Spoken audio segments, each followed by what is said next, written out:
Yo, you already know what it is. Your boy Ronald West. I'm here with Xavier Carnegie, and you're watching Say Word. Yes, sir. So if women historically married up, wouldn't that mean that men historically married down? Wow. What do you think? I think that's accurate.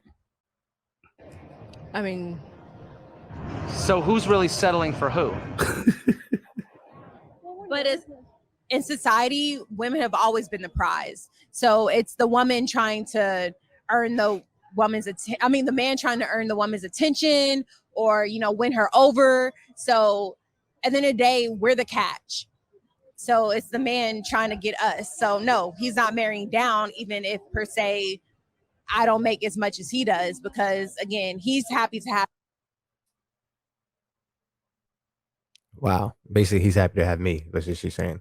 That's what she was going with that. So so I guess they're saying, all right, so if they're saying that more women are marrying men that don't make as much as them, so in turns, more women are marrying down. And then the question is, so then that means men have always been marrying down and settling for less for years. So then are both statements true? I got to get into this now. You're talking about a strictly financial thing. I think that's what they're judging it on. That's why they're saying women are marrying down, because like she's the breadwinner or she makes more than he does. So that's her marrying down because he doesn't make as much or is equal to or more than what she makes. Oh, okay. I didn't even understand it that way. So we talk about financial point of view. I think that's where they're going. Women marry up, men marry down. So yeah, I get that. I mean, that's a cynical way to put it though, like, because you're just talking about the money thing. So it's like, but that's what that's what they value. Security security is valued, and usually security comes with some type of financial stability. And and I mean, are men attractive? I mean, attractive. Are men attracted to successful women? You know what? I think there's a misunderstanding on that topic alone. I think the conception is men don't want successful women. Men want successful women. I mean, sure, we both bringing in the bag. That's just better for everyone. I think it's the competition. Like, you know what I mean? The aggression. I mean, to be a CEO, there's a level of aggression that comes with that. So I guess, you know what I mean? Like two CEOs in the house, maybe I can see that. I can headbutt, maybe. You dig what I'm saying? From that type of energy. I think that's the biggest thing right there. Because, like, I guess a traditional woman who would cook, stain, clean, take care of the house, take care of the kids, basically keep the family together, and the man go out and provide. That'd be traditional way. And with that way, that woman doesn't have to make so much money. But Correct. as far as the value now that she has, that can be determined. That could be different. Like, based on her mothering skills or cooking skills, all type of other skills. Correct. So that's what I'm saying. So value. It depends on what team drafting. When you talk about money, yeah. But the value is different because some people got lucky. Some men got lucky. You know what I mean? Correct. And but I think something that another man that's making more money would love to have. Fact. But I think they're solely talking about cash value. They're not using any other parameters. Okay. Well then, yeah. Cash wise, yeah, that's what it is. I mean, yo, look, we're talking. This is entertainment, right? So let's just open it up. Can women check the shit at the door? That's the thing. What do you mean? You make more money. Can you come in the house and still be a traditional woman and check your position at the door? No. See, that's the problem. That's the problem with men when they say men don't want a successful woman, because unfortunately, what comes with that is they're a lot of them. I don't want to say all, because I don't want to broad stroke. A lot of them tend not to be able to leave that leadership at work and come home and take on another role within their household. They can't shut that off. They're like a cop who can't shut it off. Would you ever take a woman like that? Let's cut to the chase. Nah, because that's not fun. Yeah, me neither. I'll pass. Yeah. I'll pass. You want them anime type women. Oh yes, Uncle Saki. Yeah, there you go. That's what I'm talking about. Yeah, Hey, yo, yeah, a lot of niggas watch anime, bro. Yeah. So, I mean, but that's how I always viewed a relationship anyway, you know. And like I said, it's entertaining. So I think most men do, and I think a lot of women hate that, and they're trying to fight that narrative with tooth and nail. But I think a lot of women like that secretly. you know why? Oh shit! Is it because the women who don't or who failed at it tends to make the loudest noise online? So it seems like the majority of women want that, but they don't. They're making noise. See, that's the problem for the first place. Correct, because noise. So it's just like that's more of a yo, it's funny you say that. Hold on, let me find this masculine thing. Send you this. Just to your point that I think that the small percentage of people is the loudest in that camp, and is giving off the illusion that the majority of women, that's what they're offering. So you're saying you think the majority of women are giving that feminine energy that's needed to be given? Yeah, that anime energy. You call it the anime. I like that anime energy. Yeah, anime energy. And that traditional woman energy, that motherly energy, you know, that's different.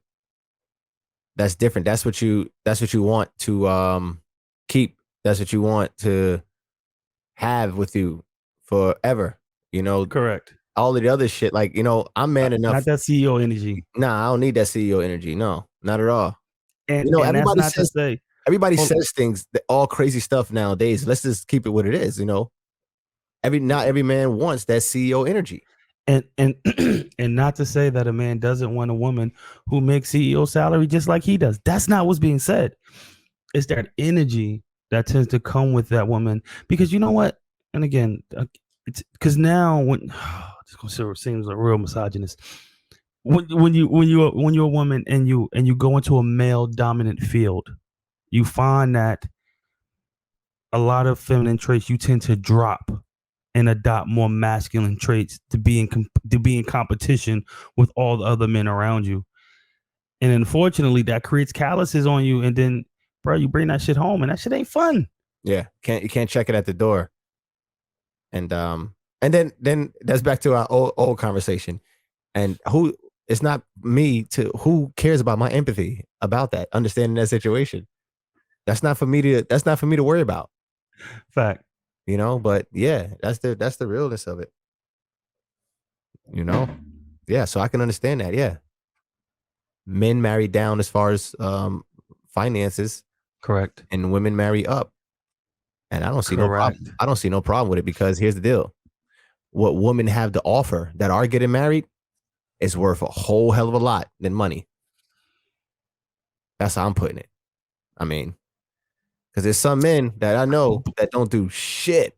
Like, all they do is provide. I mean, the woman takes care of the house, take care of everything, the bills, the finance, keep everything in order. All he does is just work and bring home money. And then she takes care of the rest of it. So that's worth a whole lot. You understand what I'm saying? Correct. So, and that's not me taking nobody's side. That's just me just keeping it real. Yeah. Is that anime energy for me, bro? Like, yeah. I dig that. That should be on a t-shirt.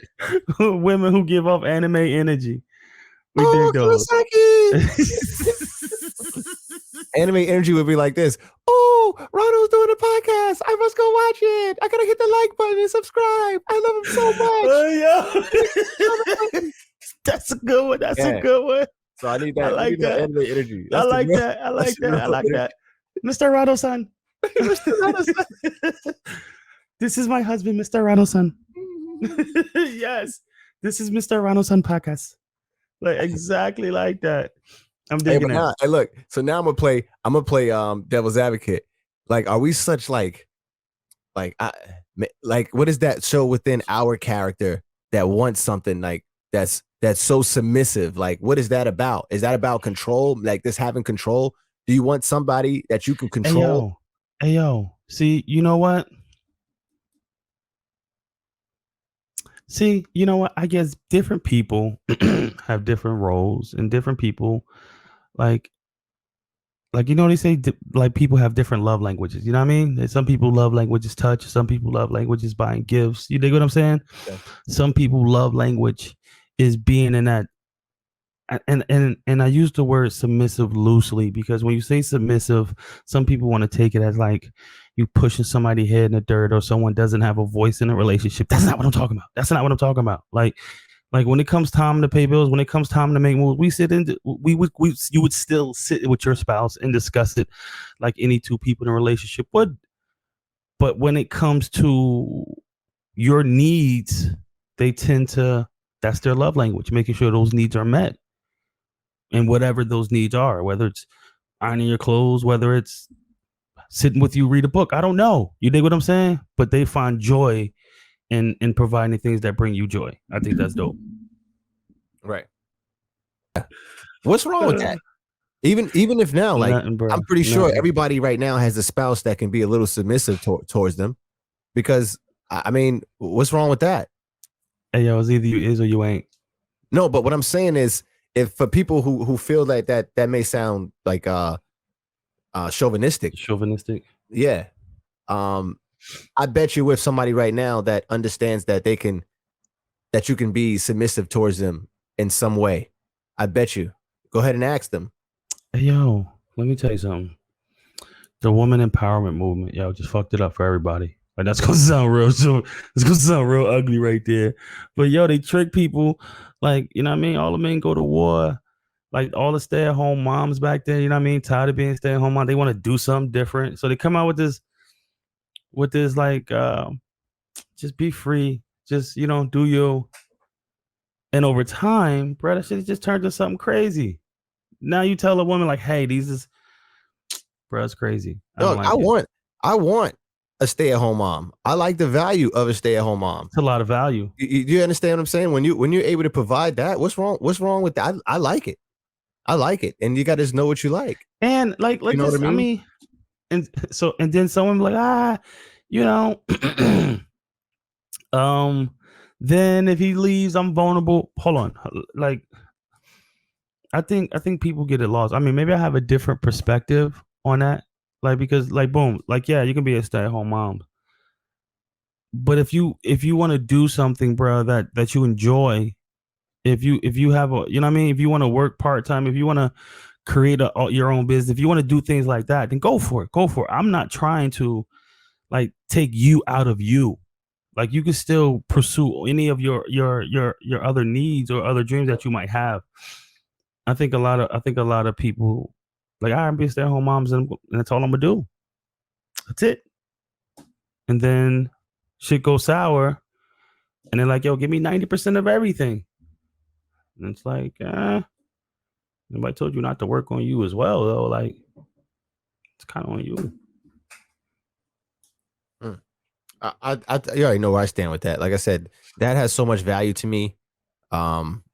So I do understand, like, let me get this percentage or whatever the percentage is. I think that's fair, especially when you operate in that way and you are stay-at-home mom. You were taking care of a lot of stuff, man. There's a lot of stuff. Like, there's a lot of guys that just straight up just provide this money, and that's very little to compare. When you have somebody at home taking care of the rest of the stuff. So I agree with that. I get that, but that's just the way I come from. I get that. So, but the value in a woman that does that is a lot. So I do, I give them credit for that stuff. I'd rather that than a career woman, big time. I'd rather stay at home mom than a career woman any day. I'm serious, yo. I don't know if I completely agree with that, but I can dig that though. I don't like. It depends, because shit happens, bro. Unforeseen happens. I get hit by a car and I'm crippled. Like I don't know. Like, who continues to run this? Like, how does this work? And if you ain't got no skill set, and you haven't developed any other skill set, then we in trouble. Like, I don't give a fuck what you said. Like, we in trouble. So, like, I don't know. I'm kind of on the fence on that one. Well, what happens is somebody who operates that way will already have those contingency plans already figured out. Like something like that will already be figured out. But that's why I say shit happens, because the shit that happens tends to be shit that's unforeseen. But still, like I said, somebody who's operating with a stay-at-home mom who does that, who's taking care of all of the finances and stuff like that, will have that stuff put in place. Now, if that's put in place, and if that's put in place, now what? I think you're oversimplifying it, because I think now you have somebody that's taking care of you when you do get sick and you do get messed up. I think you have I think that happens a lot. I think you have a lot of those situations where the men are the sole provider. He gets hit by a car. He has a motorcycle accident. No. Hold on. You're laughing. You're laughing, right? But we can. I'm quite sure we can pull up like the stats on that type of shit, bro. But then I got to pull up every time a man went out and drove and came home safely, and then compared it to. So then I will win that one. But go ahead. No, because my point is shit happens, and I don't think I think more people walk around with it won't happen to me than let me prepare for like for the worst case scenario. I don't think a lot of people operate from your premise. I think they should. They should, but I'm just saying to you, I don't think they do. They should, because like I said, you wanted to bring up the you can go out here, get in an accident, get in a motorcycle accident, get in a car accident, die. I said, but then I got to compare that to everybody who goes out and gets on a motorcycle and gets in a car and then lives. And when I look at those numbers, it's like, okay, let me worry about living. I ain't gonna really worry about the accident. Just like, and then we can get into the shooting thing too, the mass shooting. Even though the other day I was at the gym, I didn't stay that long because I got scared for a minute. I was like, yo, this motherfucker kind of crowded. I wasn't even thinking about the news. I didn't even read about nothing. I didn't, I heard about it. Like, this is getting kind of crowded in here. I'm out of here. I was like, I'm out of here. So to your point, that shit does happen to me sometime. Yeah, that's all I'm saying. It happens, bro. Shit happens. And I think you think a lot of they could just, bro, they gonna get inspired. They gonna start their podcast, bro. They gonna have 2 million. Hey, bro, it's a lot of work. You're giving people a lot of credit, bro. I don't think you understand how much work that is. And I think the same way to this point, everyone doesn't process. I think the way Ronald processes it. And I think you're right. Everyone should. Most people should. But I don't think they do. I used to stick my neck out just for them to turn around and want to see me bled out. Gotta keep an evil eye, they try to put a hex out. None of you can match the quality, you feel like thread count. Used to have a lot of fucks to give, now I'm fresh out.